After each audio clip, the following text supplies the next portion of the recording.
East, but around the world and here at the homeland. Congressman Mark Green has fought terrorists on the battlefields of both Afghanistan and Iraq in the U.S. Army, Special Forces flight surgeon, worked with SEAL Team 6 and our Delta forces as well. Congressman, appreciate it. Are we going to look back on the decisions of today the way the 9/11 Commission looked back on the decision not to kill bin Laden in the late 90s?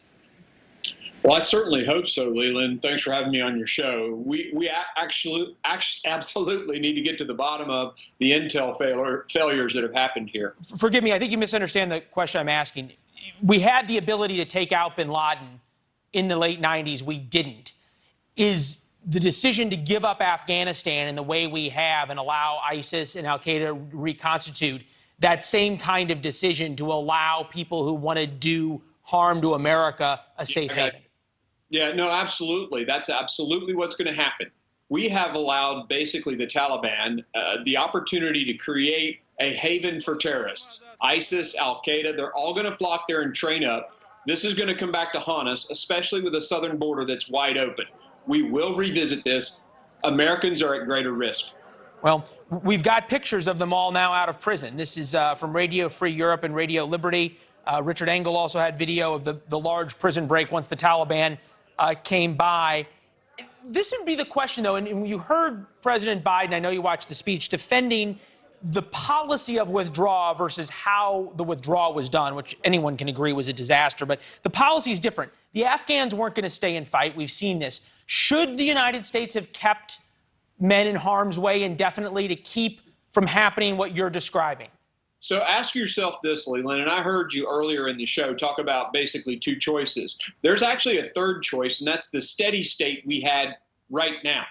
And that, yes, that's a little bit of force in the country, but it's way better than what we have now with the failed state. So that middle course would be much safer for the United States of America. Isn't the fact that the middle course existed was because we had a deal with the Taliban not to attack U.S. troops, and if U.S. troops had stayed, the Taliban would not have been bound by that deal, so we would have had to put in more people? Yeah, but no American has died in a year and a half, and most of the ground force battles have been done by the Afghan forces with support of the United States. So by us removing our support, you know, they basically lost their will to fight. And you talked about the corruption with your previous guest. So I think that middle state is a better place than we're in today. Sufficing to say that middle state option doesn't exist anymore, right? Ship sailed? No, it's gone. It's gone. Okay. As we look about what the implications are, we'll put up the map of what surrounds Afghanistan, some sort of, shall we say, unfriendly places. Iran, China, Pakistan, Iraq. Pakistan and China both have nukes. What are they thinking in Tehran and Beijing and Islamabad right now? Well, just south of that is India, too. And, that, you know, talking to my contacts there, they're very concerned with the, you know, basically the disintegration of Afghanistan. You got nukes in Pakistan, you got nukes in India, and of course we got our strategic competitor there in China. It's a mess, and we have to consider very strongly where we put this over the horizon force. I'll be dropping an op-ed very soon that suggests maybe northwest India, but the Taliban is in control of Afghanistan, and it's chaos. Yeah, well, it certainly is chaos. I'm thinking not only about the people who are there right now, who are going to be evacuated out, but there's, you know, hundreds of thousands of U.S. service members who served bravely. All of y'all lost friends and comrades and buddies. What's the phone calls going around those groups like today? Well, it's very disheartening, Leland. I'm hearing from people who were already struggling with the unseen wounds of war, PTSD, things like that, that are struggling with whether or not there was value to their sacrifice.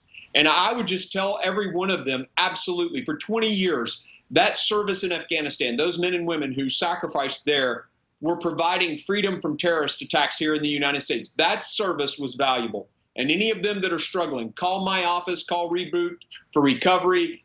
You can go to rebootrecovery.com and actually talk to a counselor. Your service was valuable. Never forget that. I can't think of a better way to end the conversation. Congressman, we appreciate it. Thank you very much. Thank you, Liam. President Biden's policies have caused, shall we say, a lot of consternation and difficulty even within his own party. We're going to talk to a member of President Obama's inner circle who says that President Biden needs to fire some of his national security staff because of the debacle we see right now when we come back.